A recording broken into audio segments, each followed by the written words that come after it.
High definition, muy bien. Muy bien. Espera que no me pasa. Ahí está. Tiene básicamente dos funciones, la función endocrina, que es la que está dada por las células de los islotes de Langerhans, y son las que se encargan de secretar la insulina, el glucagón y la somatostatina. Y por otro lado, principalmente la función exócrina, que son las enzimas digestivas como secretina, colecitocina, tripsinógeno y miotripsinógenos, ¿sí? Que ayuda a degradar la alimentación. Está situado por delante de los vasos abdominales, está colocado transversalmente entre la segunda porción del duodeno y el vaso, y está fijado a la pared posterior a través del peritoneo. Como dijimos, tiene un conducto principal, que es el conducto de Wirsung, que es el que recorre todo el páncreas, recoge la secreción de las enzimas pancreáticas y las vierte en el duodeno a través de la papila mayor, que desemboca junto al colédoco. Por otro lado, tenemos el conducto accesorio de Santorini, que nace del conducto pancreático principal y desemboca en el duodeno, pero en la papila menor. La vascularización está dada básicamente por rama de la arteria hepática, que se llama la pancreático-duodenal superior. También está la arteria pancreático-duodenal inferior, que es rama de la mesentérica inferior, y la gastroduodenal, que es rama de la arteria esplénica. El drenaje venoso es a través de la vena porta, en las venas pancreático-duodenales, que van hacia la vena mesentérica superior y hacia la vena esplénica. Y la inervación está dada por el plexo solar. Muy bien. Tenemos algún resumen de algunas anomalías congénitas que son bastante infrecuentes, pero podemos encontrarnos con alguna de ellas. En este caso hablamos de la agenesia pancreática. Únicamente falta el cuerpo y la cola, ¿sí? La cabeza está presente, ¿sí? Mostramos acá en la imagen de la ecografía, puede verse la presencia de la cabeza y ausencia de cuerpo y cola, y en este caso puede haber hipertrofia de la cabeza como signos de compensación, ¿sí? Acá lo mismo, se ve que no hay cuerpo y cola, y en la tomografía, en un corte coronal, también vemos la presencia de cabeza con ausencia de cuerpo y cola, ¿sí? Por otro lado tenemos quistes congénitos, ¿sí? Estos pueden estar relacionados con la enfermedad poliquística renal, ¿sí? Hepática, también en el vaso.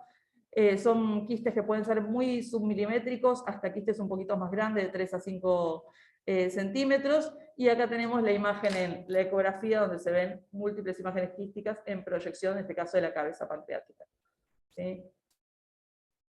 Pueden estar relacionados con el síndrome von Hippel-Lindau, que se habla de mangioblastomas cerebelosos, retinianos, feohemocitomas, SEA renal, quistes pancreáticos y tumores neuroendocrinos pancreáticos.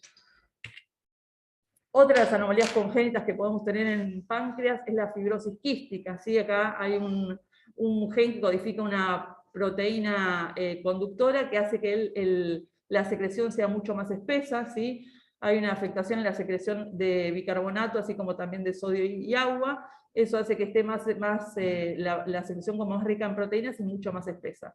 Lo que puede generar una obstrucción del ductus y obviamente desintegración del parénquima pancreático, ¿sí? Eso obviamente lleva a la fibrosis y al reemplazo graso, ¿sí? Entonces en la tomografía lo podemos ver como muestran estas imágenes, coronal y axial, un páncreas completamente reemplazado por tejido adiposo, ¿sí? Fíjense acá también. Y esto se relaciona con la fibrosis quística. En la tomografía vamos a ver un aumento de congenicidad de la glándula pancreática por la infiltración adiposa, ¿sí? Bueno, acá tenemos otra de las anomalías que es la más frecuente, se llama el páncreas divisum, ¿sí? En este caso hay una afectación a nivel de los conductos, ¿sí? Habitualmente, como dijimos, el accesorio y el principal se comunican. En este caso está completamente separada la comunicación entre estos dos conductos, entonces uno va a drenar la región dorsal del páncreas y otro va a drenar la región ventral. ¿Qué es lo que pasa? El páncreas dorsal va a drenar en la papila menor y solo la porción ventral, que es la más pequeña, va a ser en la papila mayor. O sea, va a haber una sobrecarga en la papila menor y esto puede llevar a mayor frecuencia de pancreatitis, ¿sí? Que obviamente va a estar limitada más hacia la cara dorsal, ¿sí? Que es la que va a estar afectada. Entonces acá tenemos unos esquemas, ¿sí? Donde se ven los dos conductos drenando por separado, ¿sí? En este caso, este va a ser el Santorini, que va a drenar la parte dorsal del páncreas y va a desembocar en la papila menor, y el conducto de Wilson, que en este caso va a ser el menor, junto al colédoco, desemboca en la papila mayor. ¿sí? Hay algunas variantes, pero básicamente de eso se trata esta patología, ¿sí? Obviamente que lo que nos va a permitir diferenciarlo es la dilatación, ¿sí? O sea, si no es muy difícil poder determinarlo. En este caso, fíjense cómo el conducto de Santorini está mucho más dilatado, es el que recorre la mayoría del páncreas y desemboca en la papila menor, ¿sí? La parte dorsal va a estar en la papila mayor. Y en esta imagen de una colangioresonancia podemos ver cómo el colédoco desemboca en una papila y cómo el conducto principal, en este caso sería el Santorini, en este caso, va a desembocar en otra papila diferente que es la papila menor. ¿Sí? Bueno, una de las principales patologías que vemos muy frecuentemente acá es la pancreatitis aguda. Ya tuvimos un adelanto el viernes en el pase. Pero bueno, básicamente es importante mencionarla primero por la frecuencia que tiene y por la alta mortalidad, ¿sí? La mayoría, por suerte, son leves y en un menor porcentaje son severas, ¿sí? El porcentaje de mortalidad es del 10 al 30%, y como mencionó el doctor el viernes, hay dos tipos, ¿sí? Tenemos la hematosis intersticial, que por suerte es la más frecuente, y después la necrotizante, que es la más grave. Entonces, la pancreatitis aguda es básicamente una condición inflamatoria de la glándula pancreática que va a causar injuria local, síndrome de respuesta inflamatoria sistémica, fallo orgánico y muerte, ¿sí? El manejo ha mejorado la vida de los pacientes porque hay una mejor comprensión de la fisiopatología, también mejor arsenal terapéutico, así como también avances en el soporte nutricional, correcta utilización de antibióticos y las mejoras de las técnicas mini-invasivas para tratar complicaciones. ¿Sí? Esto antes no era tan común. Bueno, tenemos una primera fase en la que nosotros no tenemos demasiado participación, porque la fase precoz, que es la primera semana, en imágenes no vamos a tener demasiada evidencia, y la gravedad en esta fase está dada básicamente por el fallo orgánico, por el síndrome de respuesta inflamatoria sistémica, ¿sí? En cambio, bueno, que va a dar fiebre, o puede dar hipotermia, taquipnea, leucocitosis o leucopenia. En cambio, en la fase tardía, donde sí ya tenemos más relación, está dada generalmente por la complicación de la necrosis, ¿sí? Cuando una necrosis infecta, ahí nos va a dar mayor gravedad y mayor riesgo de mortalidad. Y en este caso, ahí sí estamos nosotros para las complicaciones y para poder descartar la presencia de este cuadro. Bueno, entonces, vamos a definir una pancreatitis aguda leve, una moderada y una grave, todo de acuerdo a la presencia de necrosis y de fallo orgánico, ¿sí? Obviamente en la leve no vamos a tener necrosis y tampoco vamos a tener ningún fallo orgánico. En la moderada vamos a tener necrosis, pero en este caso es estéril, si no está infectada, que eso es lo importante, y el fallo orgánico generalmente es transitorio. Se resuelve con obviamente el tratamiento antes de las 48 horas. En cambio, en la pancreatitis grave tenemos necrosis, pero en este caso infectada, ¿sí? Que eso es lo que cambia completamente el pronóstico del paciente, y la falla orgánica generalmente en este caso persiste por más de 48 horas. ¿Sí? Bueno, el diagnóstico obviamente es clínico, ¿sí? Muchas veces las imágenes no tienen protagonismo. Se basa básicamente primero en el dolor abdominal característico, ¿sí? Bien sordo, agudo, intenso en la región del epigastrio, que se puede irradiar hacia dorso, ¿sí? También el aumento de las enzimas pancreáticas como la amilasa y la lipasa, ¿sí? Hay que tener en cuenta que la amilasa puede no aumentar en las pancreatitis por alcohol o por aumento del triglicéridos, ¿sí? Puede estar normal. Y otra cosa importante es que la lipasa tiene un pico recién a las 24 horas y la amilasa tiene un pico a las 48 horas, y después tienden a descender. Las imágenes obviamente confirman el diagnóstico, y las causas ya las conocemos casi todos, ¿sí? La litiasis es la primera sin dudas, seguida por el alcohol y después todo el resto de las que mencionan la lista, ¿sí? Puede haber pancreatitis idiopáticas, en realidad que no se le encuentra la causa, habitualmente pueden ser autoinmunes, puede estar relacionada con drogas. Se supo que el consumo de cannabis, el 2% lo condiciona a una pancreatitis idiopática, así que cuidado, chicos. No quiero decir nada, pero tienen 2% el que fuma, 2% de posibilidades de tener pancreatitis idiopática. Bueno, entonces, ¿qué es importante? O sea, importante diagnosticar en las primeras 72 horas los predictores de severidad, ¿sí? Obviamente que esto tiene que ver más con un cuadro clínico, ¿sí?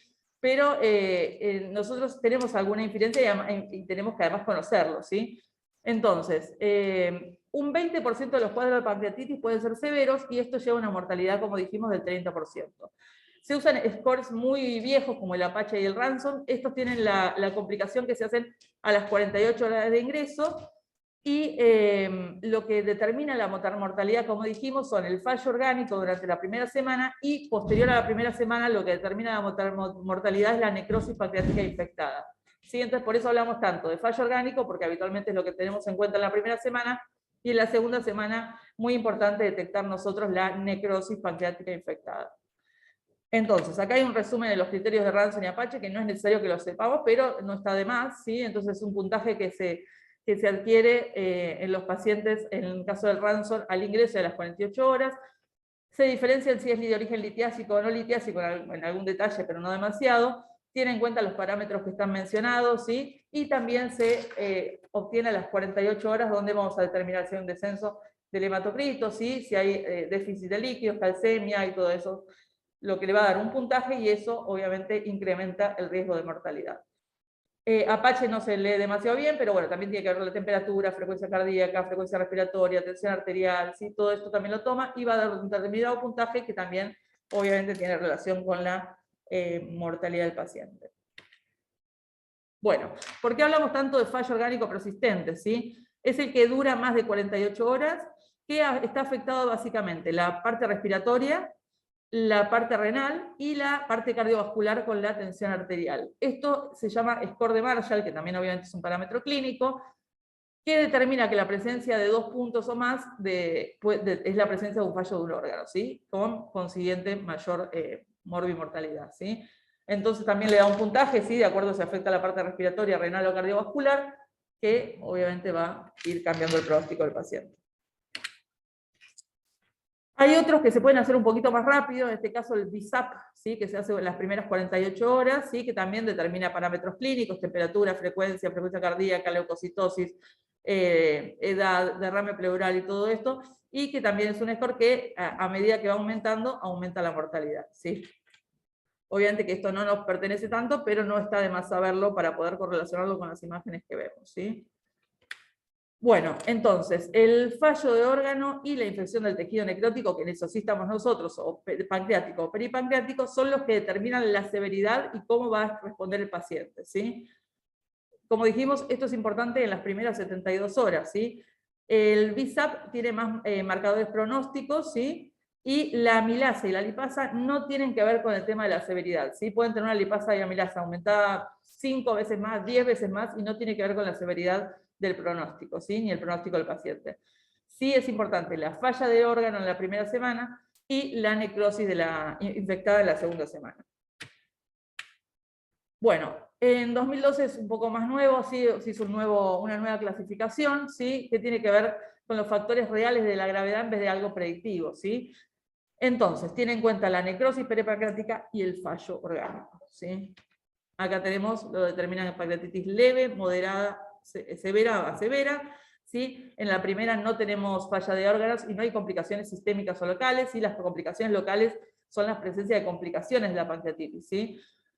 En la moderadamente severa podemos tener falla de órganos, pero que se resuelve en 48 horas, por lo tanto es transitoria, y también puede haber complicaciones locales y sistémicas que se tienen que resolver con el tratamiento, y en la severa vamos a tener falla de órganos persistentes, ¿sí? Multiorgánica o únicamente de un solo órgano.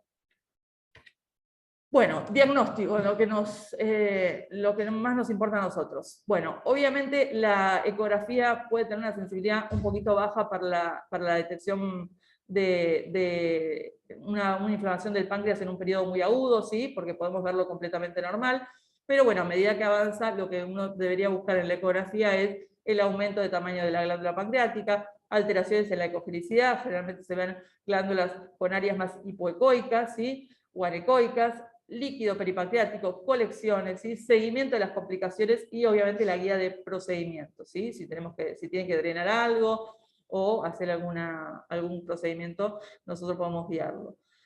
¿Para qué nos sirve básicamente? Bueno, para encontrarle la causa, ¿sí? Descartar o no si es litiásica, ¿sí? Entonces eso es lo que vamos a buscar. Obviamente también ver cómo está la vía biliar, si se asocia o no a un síndrome coledociano. Y bueno, tiene un poquito más baja sensibilidad para la litiasis coledociana distal, ¿sí? Pero obviamente que hay signos indirectos como la dilatación de la vía biliar intra y extrahepática, ¿no?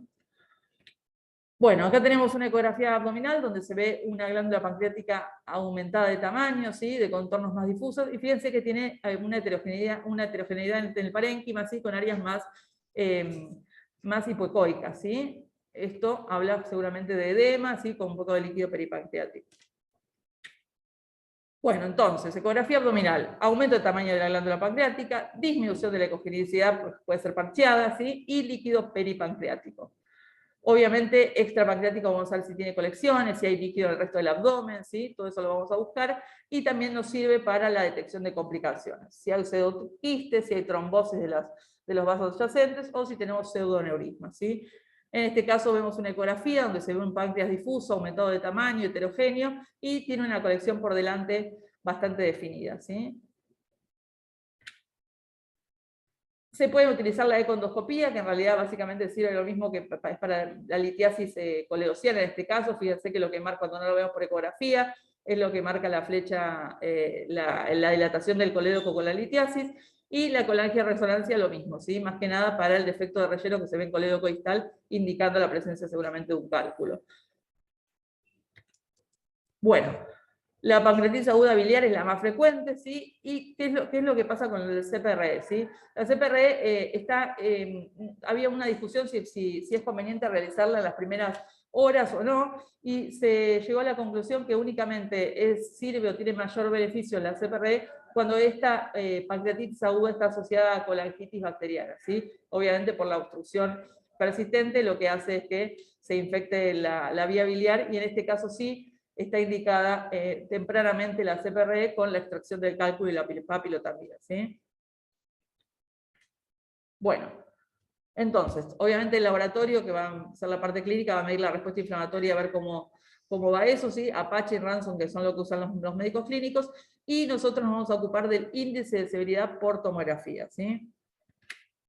Entonces, ¿para qué nos sirve la tomografía? De inicio no tiene demasiada indicación, salvo en casos de pacientes que están muy mal clínicamente, que están sépticos, o que uno sospecha necrosis infectada, ¿sí? En esos casos sí podemos hacer una tomografía precoz, pero si no, la indicación es un poquito más tardía, ¿sí? Entonces, confirma el diagnóstico en caso de dudas, ¿sí? O sea, en caso de que uno no esté tan seguro de que la tenga, ¿sí? Define la gravedad del cuadro local, que en eso sí tenemos que estar muy atentos nosotros, y obviamente la identificación de complicaciones, ¿sí? Si tenemos colecciones peripancreáticas, y fundamentalmente si tenemos necrosis glandular, y fundamentalmente si tenemos necrosis glandular infectada, que eso es lo que tenemos que mencionar en el informe. Bueno, acá tenemos una pancreatitis leve, ¿sí? Es una pancreatitis intersticial de edematosa, en este caso no hay presencia de necrosis, ¿sí? Se ve una glándula pancreática un poco aumentada de tamaño, tampoco es tan marcado el aumento, sí está asociado al edema de los planos grasos adyacentes, ¿sí? Con un poquito de líquido. Muestra la fase sin contraste y con contraste, ¿sí? El páncreas habitualmente en la fase arterial tiene que aumentar homogéneamente al menos 40 unidades de Humphreys, ¿sí? Bueno, acá otra imagen también, bastante similar, ¿sí? Un páncreas levemente aumentado de tamaño, y la reticulación, o sea, la heterogeneidad del tejido graso adyacente, ¿sí? Esto habla de una pancreatitis por ahora leve, ¿sí? Hay que ver cómo evoluciona.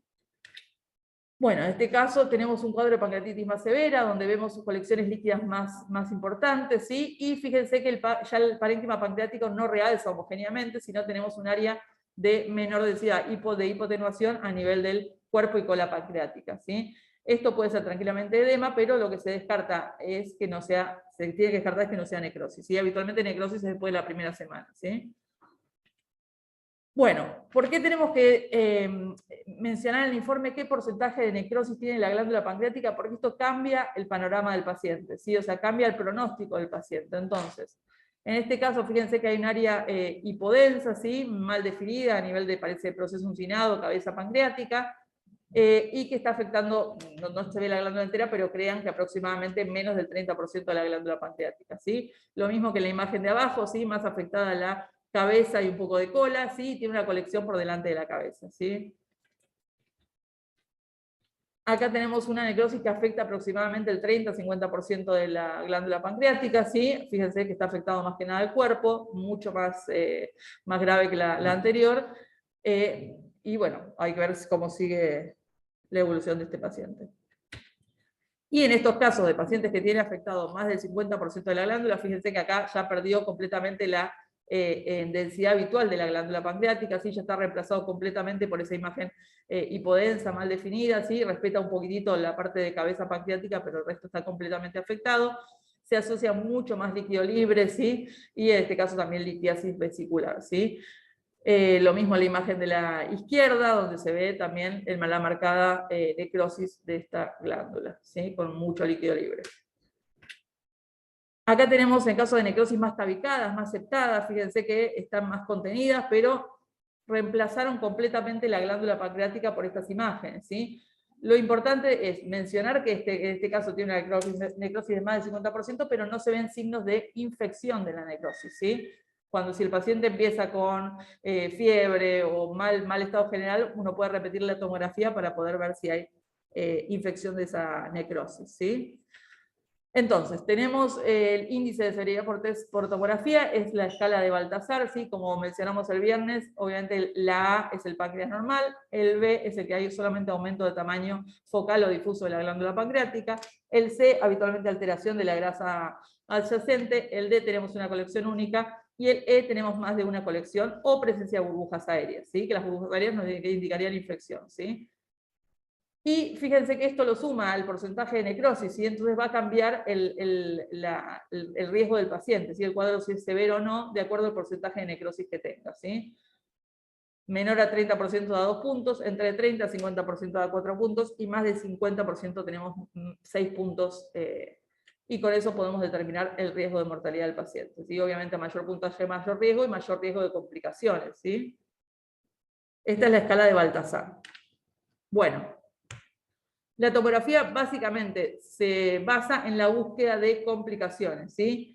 La presencia de colecciones, si hay pseudoquistes, si hay necrosis y si está infectado o no. En el caso de que estuviese infectada, puede dar una pancreatitis enfisematosa, ¿sí? Si tiene abscesos pancreáticos y si hay alteraciones vasculares, ¿sí? Hemorragias, pseudoneurismas o trombosis de la esplénica y de la portal, ¿sí? Todo esto lo buscamos nosotros en un paciente con una pancreatitis. Lo miramos y lo buscamos, ¿sí? Bueno, acá tenemos un caso de un voluminoso pseudoquiste, fíjense la imagen de arriba es una ecografía donde se ve una imagen quística de paredes muy finas, ¿sí? Tiene un contenido un poquito más particulado. En el caso de la tomografía también se ve proyección de la glándula pancreática, y en la resonancia, obviamente, si es de densidad líquida, uno espera que sea hiper intenso en T2 e hipointenso en T1. Obviamente, si este quiste pseudoquiste sangra, se complica, se infecta o algo, obviamente que va a cambiar la ecogenicidad, la intensidad y la densidad, ¿sí? Son quistes que se forman aproximadamente a las 4 semanas post el episodio de pancreatitis aguda. No tienen una pared verdadera, por eso se llaman pseudoquistes, es un tejido de granulación que lo contiene, ¿sí? Y está formado por líquido pancreático, ¿sí? Es rico en enzimas pancreáticas, ¿sí? Bueno, entonces, ¿cómo puede evolucionar esto? Se puede reabsorber completamente en caso de pseudoquistes más pequeños, puede persistir y dar una pancreatitis obstructiva, ¿sí? Y puede complicarse infectándose, sangrando o con compromiso vascular por compresión, ¿sí? Bueno, acá tenemos en este caso, fíjense, las áreas de necrosis, ¿sí? Que en este caso ya aparecen las burbujas aéreas. Eso nos habla de una infección de la necrosis, ¿sí? Con una pancreatitis enfisematosa, ¿sí? Y obviamente lo tenemos que mencionar en el informe. Acá en este caso hay un área de mayor densidad que, si uno mide la sonidad de Hanfield, es una fase sin contraste, por eso lo aclara. Lo más probable es que haya algo sangrado, ¿sí? Y por eso lo vemos de mayor densidad, ¿sí? Además de las colecciones que tiene alrededor del páncreas, ¿sí?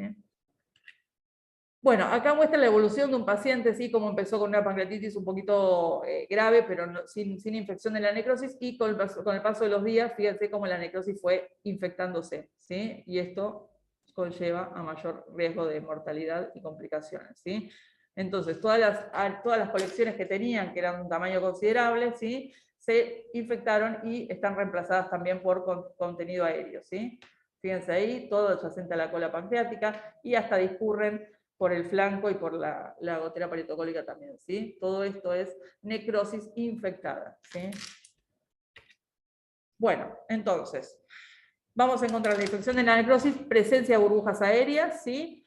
Y obviamente la sospecha clínica, ¿sí? Un paciente deteriorado, con fiebre, leucocitosis, ¿sí? Se puede hacer PAF de la necrosis, drenaje percutáneo y necrosectomía. Bueno, la pancreatitis necrótica puede morirse el paciente drásticamente, puede curarse o es más frecuente que tenga complicaciones más tardías. ¿Sí? Es más frecuente que un paciente con una necrosis haga pseudoquistes, haga hemorragias, fístulas o que tenga más secuelas cicatrizales. ¿Sí? Bueno, ya terminamos la parte de infección pancreática y nos vamos con los tumores de páncreas. Obviamente son varios, no vamos a ver todos, sino los principales, y algunos detalles que es importante que quiero que sepan para más que nada los informes tomográficos, ¿sí? Entonces, tenemos los tumores exócrinos y los tumores endócrinos, ¿sí? Los tumores, ¿todo bien? Los tumores exócrinos, tenemos el principal, el que afecta más del 90% el páncreas, es el adenocarcinoma ductal. Después tenemos el cistoadenocarcinoma y el tumor papilar mucinoso intraductal. Y como los endócrinos menos frecuentes, tenemos el insulinoma, el síndrome de Solingio-Levinson, bipoma y glucoganoma. Bueno, vamos al que afecta más frecuente el páncreas, que es el adenocarcinoma ductal, ¿sí? Y el resto, 10%, está afectado por tumores quísticos, tumores neuroendocrinos, linfomas y metástasis pancreáticas, ¿sí? Bueno, el adenocarcinoma ductal obviamente proviene de las células ductales, ¿sí? Y en menor medida de las células acinosas, ¿sí? La edad media de presentación es alrededor de los 50 años y los hombres, por suerte, tienen una frecuencia un poquito mayor. Igual tengo dos varones, y no importa. Pero bueno, tiene un 2-1 con respecto a las mujeres, ¿sí? La ubicación principalmente se da en la cabeza y son las que da síntomas más tempranos, ¿sí? Porque le va a dar, lo más probable es que un síndrome coledossiano mucho más rápido. Los tumores en cuerpo y cola generalmente crecen más y los encontramos más grandes porque no dan tantos síntomas, ¿sí? Entonces, es más fácil diagnosticar un tumor de cabeza de páncreas que de cuerpo y cola. Bueno, factores de riesgo ya más o menos lo conocemos, obviamente está relacionado con el tabaquismo, ¿sí? Dieta supuestamente alta en grasas, detalles, no leamos tanto esto. Baja en fibra, frutas y verduras, el antecedente de haber tenido pancreatitis, cirrosis, y bueno, y familiares también, antecedentes familiares. Bueno, también tiene relación con algunas genes, ¿sí? En caso de cáncer de mama o ovario por mutación de algún gen, melanoma familiar, pancreatitis hereditaria, un CA colorectal no polipoideo, ¿sí? Todo esto también está relacionado con un mayor riesgo de tumor pancreático, ¿sí? De un adenocarcinoma ductal. Bueno, como dijimos, el 90% es ductal. El signo más frecuente y precoz es la pérdida de peso del paciente, ¿sí? Y el síntoma más frecuente es un dolor epigástrico sólido, que persiste, ¿no? O sea, no es algo que se va. Está asociado a un síndrome constitucional, baja de peso, ictericia, puede haber diarrea con estatorrea, diabetes, náuseas, ¿sí? Tromboflebitis migratoria y hemorragia digestiva. Si el tumor está en cabeza de páncreas, vamos a tener una triada clásica, que es la pérdida de peso, dolor abdominal e ictericia con el síndrome coledossiano. ¿Sí? Obviamente el laboratorio va a estar alterado, ¿sí? Bien característico de un síndrome coledossiano. Bueno, metástasis. Al diagnóstico son más frecuentes en el hígado, ¿sí? Y está seguida por los ganglios linfáticos regionales, así como también nódulos peritoneales y también en pulmón. El diagnóstico, obviamente el examen físico, análisis de sangre, si están, como dijimos, en cabeza de páncreas, nos puede dar un coledossiano, marcadores tumorales, pero principalmente, y lo que nos importa a nosotros, es los estudios por imágenes, ¿sí? Entonces, en este caso, la tomografía, al contrario de la pancreatitis, es del estudio inicial, ¿sí? Y de elección, ¿sí? La ecografía va a servir por ahí para lesiones más grandes, ¿sí? Mayores de 2 centímetros, y obviamente evalúa la vía biliar, si está dilatado o no, y si hay presencia de metástasis, ¿sí? Con respecto a la ecografía endoscópica puede haber lesiones más pequeñas, ¿sí? Y va a evaluar la resecabilidad, y la laparoscópica también evalúa la extensión del tumor, ¿sí? Bueno, acá tenemos la angiotomografía trifásica de páncreas, que es lo que nos va a servir para poder delimitar la lesión, ¿sí? En este caso hablamos, como siempre, de una fase sin contraste, una fase arterial, una fase venosa y una fase tardía, ¿sí? Podemos usar el contraste como agua para hacer un contraste negativo, pero se está hablando que en realidad podemos hacer, en vez de una fase arterial, una fase parenquimatosa pancreática. Eso es una fase intermedia entre la fase arterial y la fase venosa, ¿sí? Que se utiliza para que haya es el momento en que hay mayor realce pancreático y vamos a tener una hipoatenuación del tumor, ¿sí? Esto habitualmente es entre los 40 y 60 segundos, y después de los 70 estaría la fase venosa, ¿sí? Entonces podemos hacer, en vez de una fase arterial a los 30 segundos, podemos hacer una fase arterial a los 40, 50, 40 segundos más o menos, para tener esa fase parenquimatosa y que nos haga contraste con el tumor que va a estar hipoatenuado, ¿sí? Bueno, acá hay un estudio que se hizo en el 2014, ¿sí? Se juntaron algunas asociaciones para poder definir o poner como una regla en algunos informes para que sean siempre igual. Ellos quieren usar hasta grillas, ni siquiera quieren que sea dictado libre, sino con grillas con determinadas características de la lesión, que ahora les voy a mencionar para que nosotros podamos informar cuando vemos un tumor pancreático. No, Sí. La fase igual tardía sería los Sí, 5. sí, exactamente, sí. Pero si en vez de hacerla tan arterial, la podemos hacer 10 segundos después para que sea bien parenquimatosa, ¿sí? Bueno, entonces, en este caso, como cualquier tumor, para estadificarlo necesitamos saber el tamaño, ¿sí? Si no tenemos coronal, siempre se hace el axial, el diámetro transversal máximo, ¿sí? Del tamaño, la localización del tumor, si hay extensión local y si hay metástasis. Esto no cambia nada, es como en todo el resto de los tumores. Pero, ¿qué tenemos acá? Bueno, acá lo que vamos a mencionar en el informe es la ubicación del tumor. Ellos tienen un parámetro que es si está a la derecha o a la izquierda de la vena mesentérica superior, ¿sí? Porque obviamente cambia la conducta quirúrgica, ¿sí? Si tenemos un tumor a la derecha de la vena mesentérica superior, ¿sí? Como las primeras dos imágenes de arriba, ¿sí? Esta de acá y esta de acá, esta es la vena mesentérica superior, que está hacia la derecha, va a tener una cirugía que va a haber una resección de pancreático, duodenectomía cefálica, ¿sí? En cambio, si la lesión está cuerpo y cola por la izquierda de la vena mesentérica superior, esta va a haber una pancreatectomía distal únicamente, ¿sí? Entonces esto en el informe tenemos que decirlo, ¿está a la derecha o a la izquierda de la vena mesentérica superior? ¿Sí? Bueno, otra cosa importante que por ahí no le damos tanta bola en el informe, si hay afectación vascular, ¿sí?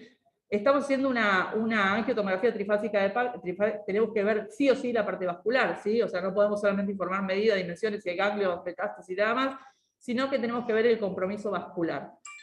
Bueno, acá lo divide en varias cosas, ¿sí? Por ejemplo, el rojo obviamente es arteria, el azul es vena, ¿sí? En este caso tenemos una lesión tumoral que afecta menos de 180 grados de la circunferencia del vaso, ¿sí? Fíjense que ahí está la línea media, entonces hace que afecte menos de 180. En este caso hay afectación mayor de 180 grados, ¿sí?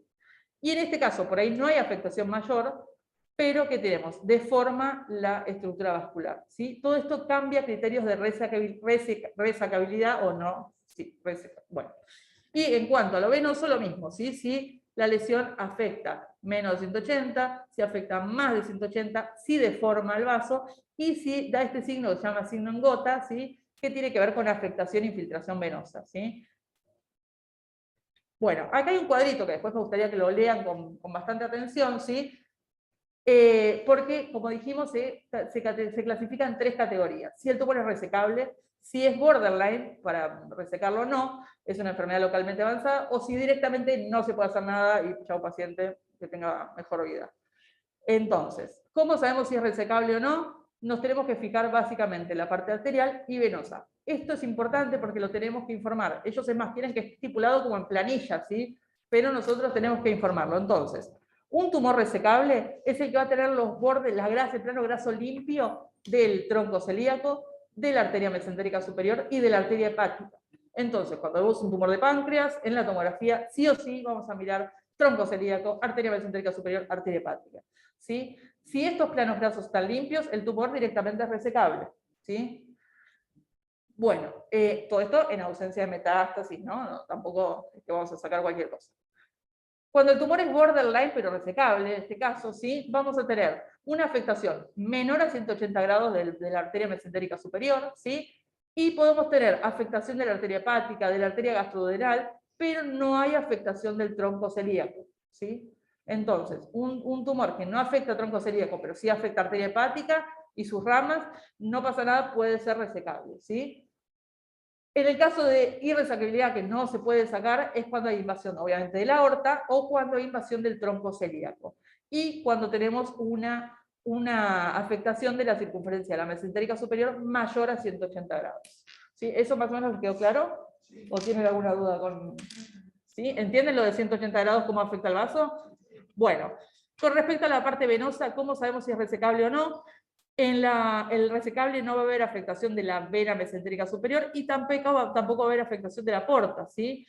Con respecto al borderline, podemos tener afectación de la vena mesentérica, o sea, puede haber oclusión o afectación, deformidad de la vena mesentérica superior y de la porta, pero tiene que tener un previo y un distal libre, sano, en el que se puede reconstruir. Y eso también lo hace resecable, ¿sí? O en el límite, pero resecable. Y cuando es irresecable, obviamente cuando hay una trombosis de la porta y de la vena mesentérica superior que no se puede reconstruir, ¿sí? Entonces, este cuadro me gustaría que lo vean y lo utilizamos también para informes, ¿sí? Sí, obviamente, es una trifásica pancreática, sí. Bueno, acá tenemos algunos ejemplos, ¿sí? Fíjense, en este caso es un tumor borderline, ¿sí? Afecta menos de 180 grados. Fíjense, esta es la lesión, ¿sí? Obviamente la T. Esta es la arteria mesentérica superior, ¿sí? Y el tumor está afectando, fíjense acá, ¿sí? La flechita marca, y no hay afectación mayor a 180. En el plano coronal podemos ver que no deforma el vaso, ¿sí?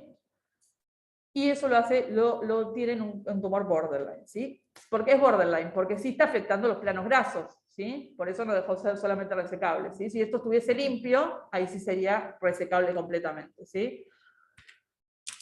Bueno, acá todo lo contrario, tenemos un tumor mucho más complicado, más extensivo, ¿sí? Donde se ve la lesión tumoral, y fíjense cómo rodea e involucra la arteria mesentérica superior, ¿sí? Afectando más de 180 grados de la circunferencia del vaso, ¿sí?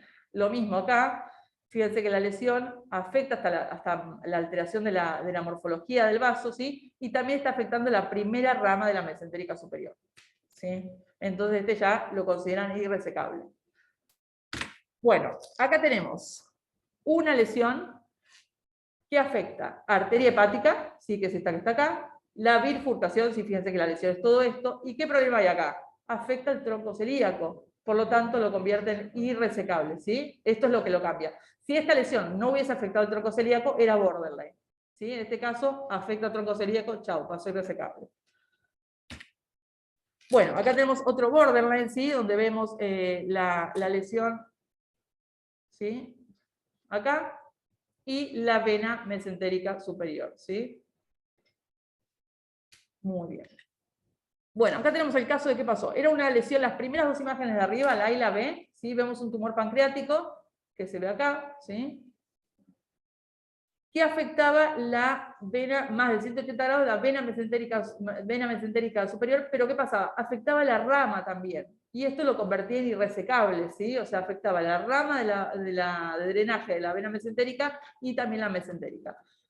A este paciente lo sometieron a radio y quimioterapia, fíjense que el tumor disminuyó, ¿sí? Y hay menor compromiso de la rama de la mesentérica, de drenaje, de la vena mesentérica, por lo cual lo convirtió en un tumor borderline, ¿sí? Entonces, un tumor que era irresecable pasó a ser borderline con el tratamiento de quimio y rayos, ¿sí? Bueno, en este caso tenemos trombosis de la vena mesentérica superior, ¿sí? Y fíjense que están afectadas también las ramas, ¿sí? Y en esto lo convertimos en un tumor irresecable, ¿sí? Entonces mirar bien también siempre la parte venosa, ¿sí? Fíjense el defecto de relleno, ¿sí? Por ahí no se ve también en la imagen, pero... Y acá está la lesión pancreática, ¿sí? Bueno, obviamente, ¿qué más tenemos que mencionar?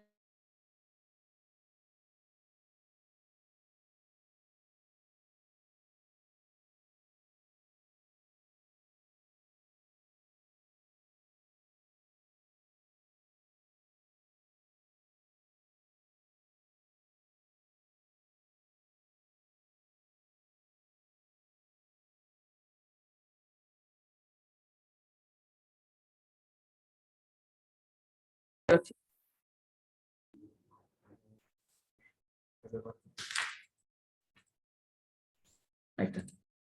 Muy bien. Entonces, en esta imagen lo que mencionan son las lesiones pancreáticas, ¿sí? Estas imágenes hipodensas, ¿sí?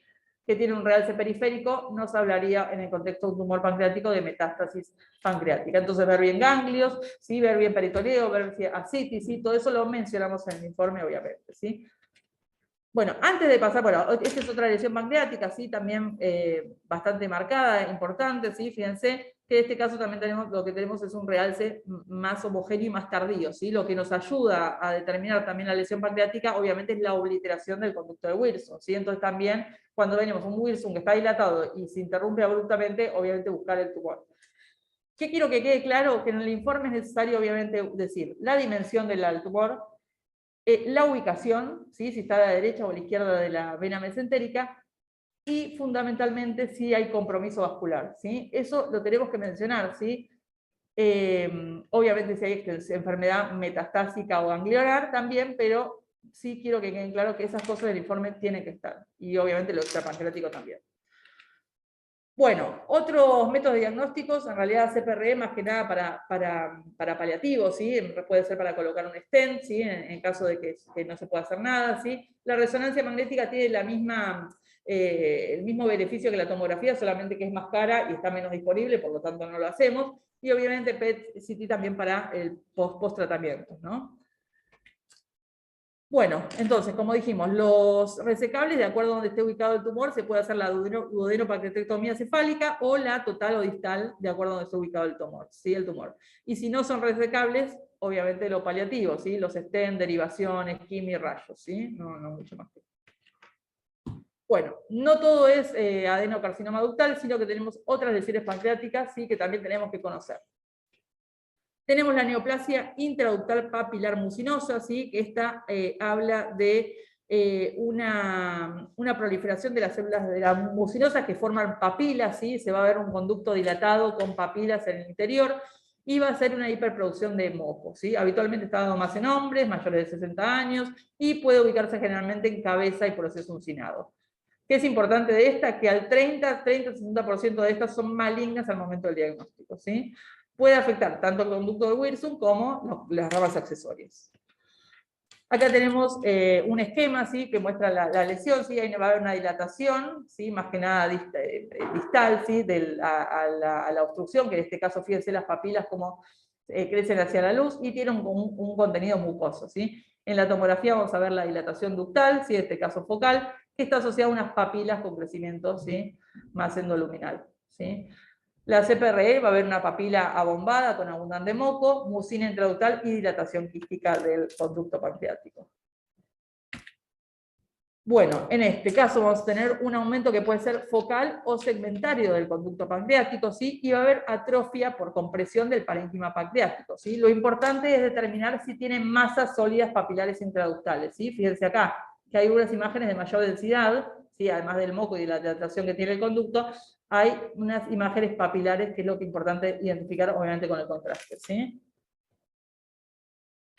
Bueno, tenemos este que tiene un comportamiento por suerte benigno, porque este no maligniza, es el cistoadenoma seroso. En este caso pueden ser microquistes hasta de 2 centímetros, que van a tener un aspecto de esponja, ¿sí? Eso es lo más característico. Es una lesión, fíjense que es bastante expansivo, porque confluyen los quistes, ¿sí? Que pueden ser chiquititos o más grandes, pero hasta 2 centímetros. Habitualmente está ubicado en cuerpo y cola, se da más en mujeres, no malignizan, ¿sí? Y este es el esquema, ¿sí? Es una imagen, es como un conjunto de microquísticas, que la característica es que tiene una estrella central, ¿sí? Fíjense esa estrellita que está marcando la punta de flecha, ¿sí? ¿Puede tener un aspecto sólido? Sí, parece un aspecto sólido por la cantidad de tabiques y quistes que hay en el medio, y el tabique, ¿no? La estrella central, ¿no? Pero recuerden que esto es benigno. A diferencia del maldito cistoadenoma mucinoso, que este sí tiene un comportamiento maligno, 80% de estos malignizan, ¿sí? Están ubicados en cuerpo y cola pancreática. La característica es que pueden dar esta calcificación en cáscara de huevo, ¿sí? Fíjense acá. Son lesiones quísticas más grandes, habitualmente más expansivas, ¿sí? Y bueno, fíjense que el 50% de las lesiones quísticas pancreáticas es esta lesión, ¿sí? Entonces no todo es el adenocarcinoma ductal, ¿sí? Acá tenemos un esquema, ¿sí? Que es una imagen de aspecto líquida, con quistes más grandes, con tabiques, septos, puede tener papilas, ¿sí? Un contenido mucho más denso que la lesión anterior, ¿sí? Entonces, cuando vemos esto, sospechar un cistoadenoma mucinoso. Bueno, tenemos también el cistoadenocarcinoma, que es el 1% de los cánceres de páncreas. Generalmente es el que se transforma en la neoplasia quística mucinosa benigna, va a continuar y formarse esta lesión, ¿sí? Si maligniza. Tienen metástasis en un 35% al momento del diagnóstico y son tumores grandes, bien expansivos, y obviamente el tratamiento es quirúrgico, ¿sí? Fíjense acá, una voluminosa formación con áreas quistes, tabiques, tiene algunas calcificaciones irregulares, ¿sí? Esto lo vemos en la tomografía y también se puede ver obviamente en la ecografía, no es la mejor ecografía del mundo, pero bueno, crean que son quistes pancreáticos. Pueden tener un compartimiento más sólido, ¿sí? Papilas, realces, ¿sí? Todo eso no es que solamente son los quistecitos simples, ¿sí? La diferencia es que no tiene la estrella central que tenía el seroso, ¿sí? Bueno, pues seguimos con los tumores endocrinos. Estos tumores son mucho más difíciles de diagnosticar porque son más pequeños, ¿sí? Entonces es más difícil verlos. Pueden ser funcionantes o no funcionantes. Los funcionantes generalmente son pequeños al momento del diagnóstico porque nos van a dar síntomas clínicos, ¿sí? Obviamente. Los no funcionantes no nos van a dar nada, entonces los vamos a encontrar mucho más tarde y van a ser más malignos, ¿sí? ¿Qué es la característica? Que son tumores pequeños que tienen un gran realce en la fase arterial, ¿sí? Entonces, miren qué importante hacer todas las fases cuando uno busca patología pancreática, ¿sí? Obviamente, cuando son grandes van a ser más heterogéneos, con necrosis, infiltran más estructuras y todo eso, ¿sí? Es más difícil diagnosticar. Bueno, el primero que vamos a ver es el insulinoma, ¿sí? Que es un tumor endócrino más frecuente, está dado por las células beta pancreáticas, está ubicado principalmente en la cabeza y por suerte la mayoría de los casos es benigno, ¿sí? Se dan mujeres 2-1 y está entre la quinta y sexta década de vida. ¿Qué nos va a dar clínicamente? A nosotros no tanto, pero sí nos pueden decir que el paciente viene con una triada bien característica, que es la hipoglucemia en ayuno sintomática, la glucosa menor a 50 y alivio de los síntomas con la administración de la glucosa. Entonces, un paciente así le van a buscar un insulinoma, ¿sí? En la ecografía, bueno, puede ser difícil de ver porque son pequeños, ¿sí? En la tomografía y resonancia son más fáciles de ver, ¿sí? La positividad diagnóstica, fíjense que lo encontramos entre un 30 y 50% de las veces, medio bajo, ¿no? No los encontramos tan frecuentemente, ¿sí? El diagnóstico en un paciente que tiene un cuadro clínico bien característico se puede hacer directamente por la ecografía intraoperatoria, ¿sí? Bueno, entonces acá tenemos una lesión nodular, fíjense que bastante definida en cabeza pancreática y los característicos que tiene un realce bien homogéneo y bien intenso en la fase arterial, ¿sí? Esto es un insulinoma. Bueno, el gastrinoma es más frecuente en mujeres, también alrededor de 50 a 60 años de vida. Hay otros que no se localizan en el páncreas, tiene un tamaño variable y a diferencia del insulinoma, frecuentemente es maligno, ¿sí? Habitualmente se ubica en este triángulo que se llama triángulo de Pasaro, que está dado, fíjense que es este de acá, que está dado por la unión cístico-coledociana, el borde de la segunda y tercera porción duodenal y el cuello pancreático, ¿sí? Entonces tenemos que buscarlo ahí en pacientes que tienen hipersecreción de ácido, ¿sí? Entonces va a tener úlceras, de gastritis, ¿sí? Hemorragia digestiva, diarrea, ¿sí? En pacientes que no mejoran con el tratamiento, uno tiene que buscar un gastrinoma, ¿sí? Bueno, acá tenemos una lesión muy pequeña, ¿sí? En la resonancia se ve hipointensa ahí a nivel de cuerpo pancreático, ¿sí? Muy chiquitita, y obviamente que no vamos a definir qué es, pero sí la vamos a encontrar, ¿sí? El tratamiento de inhibidores de bomba de protones y el tratamiento quirúrgico, ¿sí? Bueno, con respecto al lipoma, está dado por las células delta, está más en hombres, de alrededor de 40 años, afecta más que nada cuerpo y cola pancreática, pueden ser de gran tamaño y también el 60% tiene un comportamiento más maligno, el 60% de estos tienen metástasis al momento del diagnóstico. Bueno, ¿qué provoca? Provoca un síndrome que se llama Werner-Morrison o cólera pancreática, que habla de una diarrea hipersecretora, rubicondez, hipocalemia, acloridria, deshidratación. Y el 50% tiene hiperglucemia por una alteración hepática, ¿sí? Glucogenólisis hepática inducida por VIP e hipopotasemia, ¿sí? Todo esto obviamente clínico, pero nosotros lo tenemos que buscar. Acá tenemos una lesión un poquito más grande, fíjense, más heterogénea, que tiene un realce heterogéneo tras administración de contraste endovenoso, ¿sí? Ubicada en cola pancreática, ¿sí? Obviamente tratamiento quirúrgico y bueno, análogos de somatostatina. Glucagonoma. Son de las células alfa, mujeres, 50 70 años, habitualmente cuerpo y cola, y también el 75%, miren qué alto el porcentaje, son lesiones muy malignas, tienen metástasis al momento del diagnóstico. O sea, cuando lo encontramos ya el 75% de metástasis. Se caracteriza por una diabetes leve, ¿sí? Y lo característico es este eritema migratorio pruriginoso, que se puede dar en cara, abdomen, perineo y extremidades distales. Entonces lo vamos a ver al paciente con estas piernas, ¿sí? Que puede estar esto en la cara, perineo o abdomen, ¿sí? Va a dar diabetes, depresión, dermatitis y trombosis venosa profunda. Acá tenemos una lesión, ¿sí? Esta de acá, bastante grande, y se asocia a las metástasis pancreáticas al momento del diagnóstico, ¿sí? 80% de estos tumores son malignos y tienen metástasis al momento del diagnóstico. Bueno, y por último, no tengo imágenes de esto, pero bueno, son lesiones que no nos van a dar tanta clínica, entonces van a ser de gran tamaño cuando las encontremos, ¿sí? Puede haber infiltración de los órganos vecinos, metástasis hepáticas, ganglionares, y obviamente es muy difícil diferenciarlo de un adenocarcinoma ductal o tumores quísticos mucinosos, que eran los más de aspecto sólido, ¿sí? Habitualmente están en la cabeza, proceso inguinal del cuello, y también tienen gran porcentaje de metástasis al momento del diagnóstico. Bueno, y ahí terminamos. Muy bien.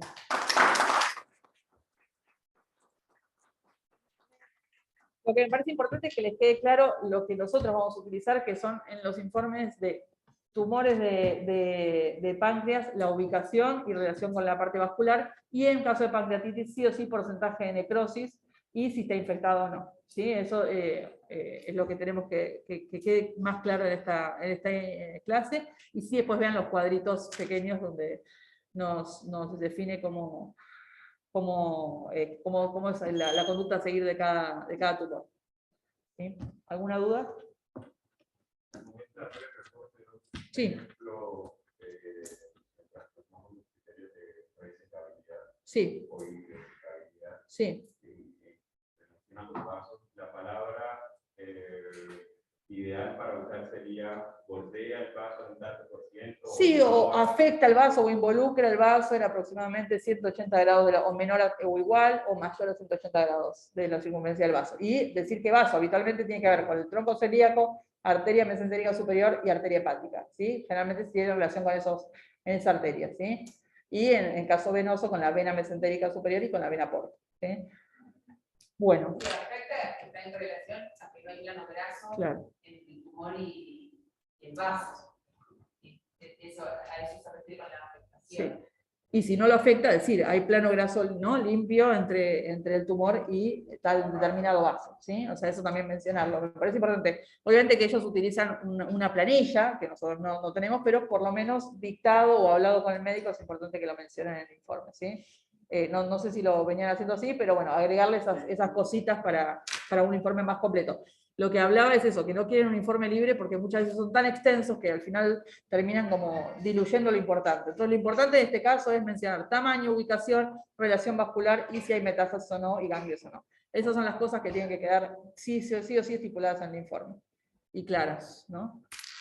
Y no sé si se dijo, pero quizás primero cómo se realza, cómo se comporta con el contraste. Sí. Porque esto habla ya cuando estamos haciendo una trifásica que probablemente ya viene por un diagnóstico preventivo, o que viene sabiendo qué es lo que tiene, pero muchas veces llega por el shock un paciente. Que hacemos una prueba de pelo y portal, ¿verdad? Sí, porque viene por el adelgazamiento, sí. porque viene sin diagnóstico previo y se hace una común, se hace una trifásica. ¿Cómo se comporta? No creemos así en necrosis. ¿Se origina en necrosis? No.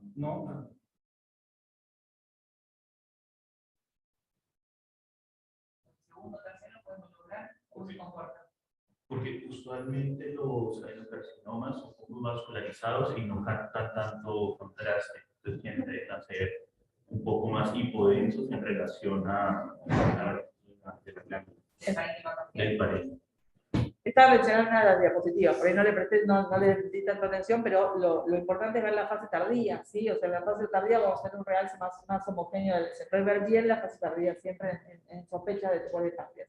Que era la imagen donde tenía el virus dilatado con stop, y ahí se veía en la fase tardía el real, ¿sí? Claro. Y muchas veces nos va a pasar que va a venir el paciente, se va a hacer un abdomen común, un abdomen portal, y luego el tardío. En el tardío quizás podemos ahí tener probablemente más de sospecha, y recién después Le de pedimos la la trifásica en la que vamos a poder decir todo lo que dijo la doctora. No necesariamente el paciente ya viene a hacerse siempre la trifásica portal, la trifásica pancreática. En esos casos no vamos a poder informar la relación con el vaso, si no es una trifásica, Ahí no. vamos a hacer el diagnóstico. Solamente por donde- eso primero. Pero para la relación con la parte vascular sí o sí es importante la angiografía, ¿no? ¿Alguna duda? ¿No? Bueno, me tengo que cerrar por las preguntas. Y se las mando al doctor. Bueno, muy bien, vamos. Sí, difíciles. Bueno, vamos. Gracias. Bueno, ya la tiene la clase, ¿no? Ya.